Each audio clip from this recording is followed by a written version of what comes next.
फिर से स्वागत है मेरे चैनल पर। मैं हूं राज। आप देख रहे हैं हाईवे 33।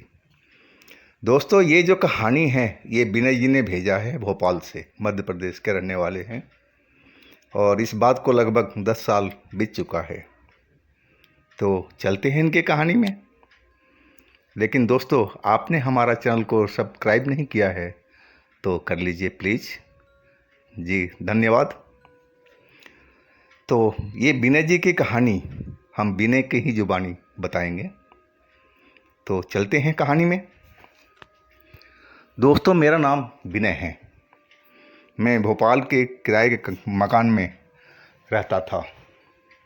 उस मकान में मुझे रहते हुए 1 साल गुजर गया था। वह 2 मंजिल का मकान था। नीचे में मकान मालिक रहते थे और ऊपर में हम अपनी फैमिली के साथ में। मेरी फैमिली में मेरी पत्नी और एक 3 साल की बिटिया। हम बहुत चैन से उस मकान में ऊपरी मंजिल पर रहते थे। 1 साल गुजर चुका था, हमें पता ही नहीं लगा। मकान मालिक का एक पिता, उनकी दिमागी हालत कुछ ठीक नहीं रहता था। उनका, मैं जब से आया था इस मकान में देख रहा था, उनका इलाज ही चल रहा था। कभी कभी उन पर कुछ दौरा पड़ जाता था तो अपने काबू में नहीं रहते थे। लेकिन दवा ववा देने पर उनका मन शांत हो जाता था, करीब आधा पौन घंटे या 1 घंटे के अंदर में। उससे हम लोगों का कोई फ़र्क नहीं पड़ा था, ना हमारे जीवन पर भी। तो सिलसिला चल रहा था। एक दिन की बात है, वो छत पर हमारा टंकी लगा हुआ था, एक मकान मालिक का, एक हमारा। तो शायद वो टंकी चेक करने के लिए छत पर चढ़े थे शाम के 4 बजे के आसपास। मैं तो उस टाइम अपने ऑफिस में था। हमारी जो पत्नी थी तो वो अपने कमरे में थी बिटिया के साथ में। हमारी पत्नी ने भी नहीं देखा उनको जाते हुए। और वो 4 बजे के चढ़े हुए थे और उसके बाद में वो दिखाई नहीं पड़े। जब उनके बेटा आया मकान मालिक, तो पिता का ढूंढा तो उसकी पत्नी ने बताया कि वो तो शायद छत के ऊपर गए थे टंकी देखने के लिए कि पानी कितना है। तो बोली बोले कि क्या उसके बाद में वो आए नहीं? बोली नहीं, उसके बाद तो नज़र नहीं आए, मैं भी अपने काम में बिजी हो गई। उसकी पत्नी ने बताया। वो घबरा गए। वो तेज़ कदमों से सीढ़ियों पर चढ़े और हमारे छत के ऊपर में एक और छोटा छत बना हुआ था, उस पर वो टंकी लगी हुई थी। वो जब ऊपर चढ़े तो देखा तो उनके होश उड़ गए। पिता उनके फर्श पर पड़े हुए थे, सर से खून निकला हुआ था। वो दौड़ करके देखे तो सांसें चल रही थी उनकी। वो बेहोश पड़े हुए थे और बांस की जो सीढ़ी लगा हुआ था वो टूट करके नीचे गिर गया था। शायद वो बहुत पुराना बांस की सीढ़ी था, इसलिए वो वज़न बर्दाश्त नहीं कर पाया। वो जल्दी जल्दी से अपने पिता को हॉस्पिटल में ले गए। इलाज उनका शुरू हो चुका था, लेकिन सुबह तक खबर मिली कि वो गुजर गए हैं, वो नहीं रहे अब। मुझे भी बहुत सदमा लगा है कि मेरे साथ में उनकी कभी लड़ाई झगड़ा कुछ भी नहीं था। बहुत प्यार से बेटा बेटा बोलते थे वो। बहुत दुख हुआ, तकलीफ़ हुआ हम लोगों को। बात ख़त्म हो गई थी। हम लोग करीब 15 दिन तक कोई हमारे साथ में ऐसी कोई बात नहीं हुई। सब कुछ नॉर्मल तक चल रहा था। मकान मालिक ने उनका जो क्रियाक्रम होता है उन्होंने करवा रखा था। हम लोग भी शांति से रह रहे थे। अचानक हम अपने कमरे में सो रहे थे। एक रात की बात है, करीब रात का 1 के आसपास बज रहा था। पत्नी मेरी मेरे को ज़ोर से हिलाया, अजी सुनते हो, सुनते हो? मैं उठा जी। हाँ जी, क्या हुआ, क्यों उठा रही हो? अभी तो 1 बजा है। बोली ऊपर सुनो ज़रा, देखो कोई धम धम ऊपर चल रहा है, कितनी भारी आवाज़ आ रही है। मैं सुना तो वाकई कोई छत पर इधर से उधर जा रहा था। यानी कौन हो सकता है? तो पत्नी बोली मुझे क्या मालूम, नहीं चलो मैं देख के आता हूँ। वैसे बाहर से तो किसी को आने का मतलब नहीं होता था छत पर, यानी कि हो सकता है कोई चोर चक्कर कहीं से चढ़ आए हों, वो ताक में हो चोरी के लिए। मैं ऊपर चला गया। ऊपर जा कर के मैं देखा तो मेरे तो होश उड़ उड़ गए थे। मेरे से इतना डर लगा, इतनी मैं कांपने लगा था देख करके कि वो तो वही अंकल थे, मकान मालिक के पिता थे। मैं घबरा करके ज़ोर से डर के मारे चीख मारा। वो मेरी चीख सुन करके वो मेरी तरफ पलटे और वही कपड़े में थे जो जिस दिन वो पहने हुए थे, वही सब कुछ था। और तेज़ी से हमारे पास में वो पहुंच गए थे और कुछ भी नहीं देखा ना ओखा, मेरा गला उन्होंने पकड़ लिया और ज़ोर से, जैसे उन पर दौरा पड़ता था उसी तरह का वो मेरे साथ में गला दबाना शुरू कर दिया था।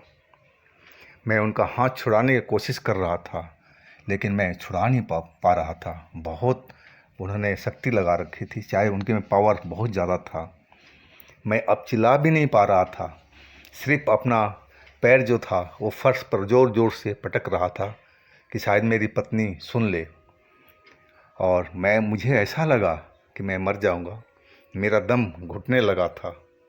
मैं छटपटा रहा था बहुत बुरी तरह से कि आखिर अंकल ये भूत कैसे बन गए।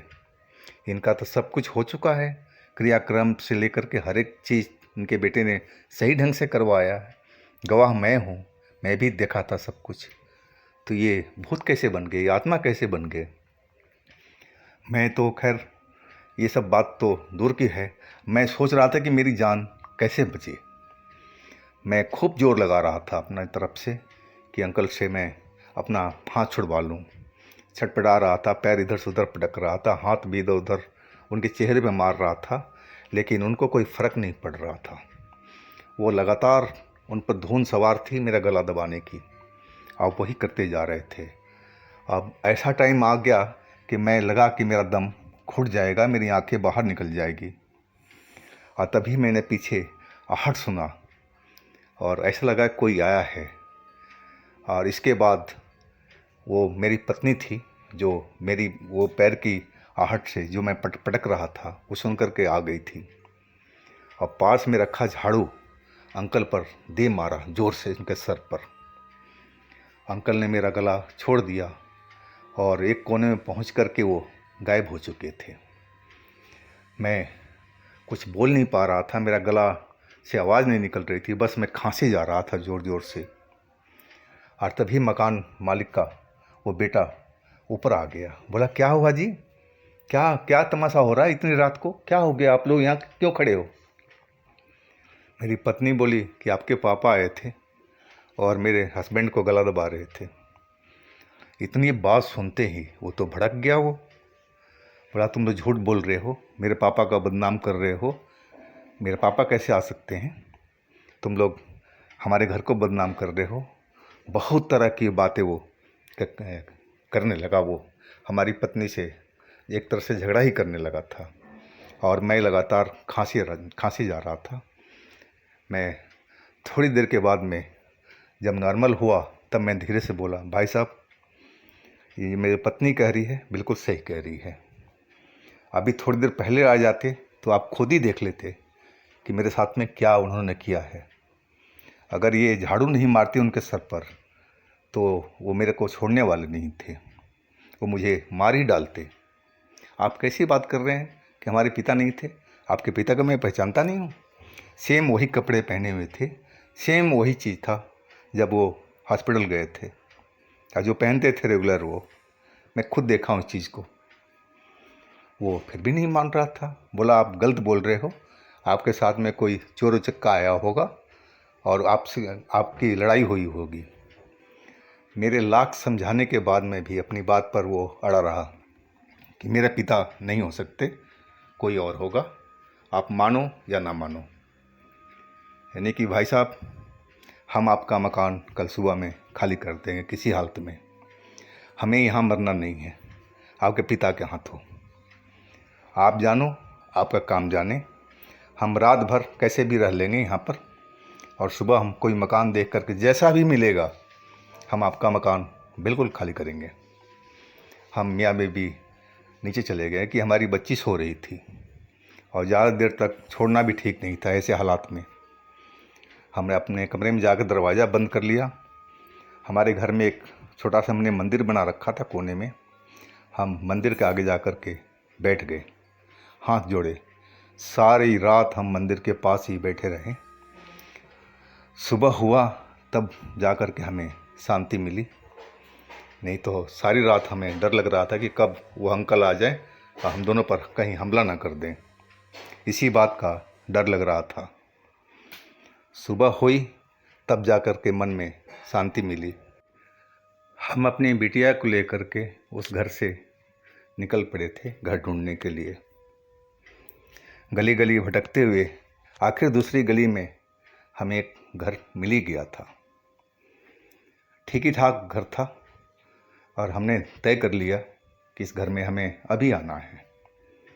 मकान मालिक को हमने कुछ पैसे एडवांस दे दिए और 2 रिक्शा लेकर के हम, कोई ज़्यादा सामान तो हमारे पास में था नहीं क्योंकि हम नीचे ही बिछाकर सोते थे। कोई हमारे पास में गद्दे पलंग इस तरह का कोई चीज़ था ही नहीं हमारे पास में। हम नॉर्मल थे बिल्कुल।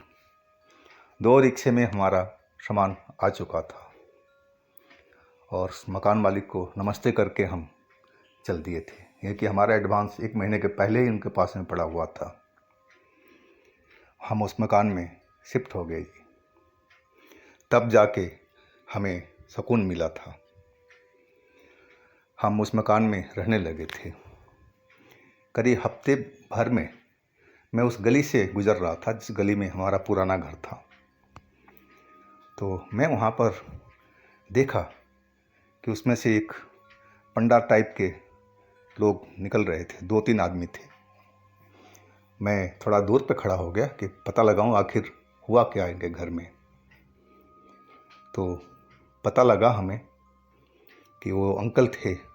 अब वो नीचे भी मकान मालिक को घर में आ गए थे और उनके साथ में भी जैसे मेरे साथ में किया था, उनके साथ में भी वैसे ही व्यवहार किया था।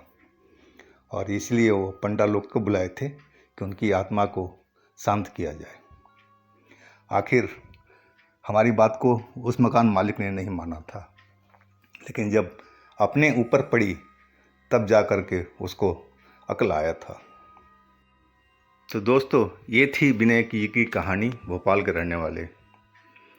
अगर आपके पास भी कोई अपनी आप बीती है इस तरह की कोई घटना है, कोई कहानी है, तो हमें इंस्टाग्राम पर या हमारे व्हाट्सएप नंबर पर शेयर कीजिएगा। हम आपकी कहानी को ज़रूर बनाएंगे। आप लोग अपना बहुत ध्यान रखिएगा। नमस्कार।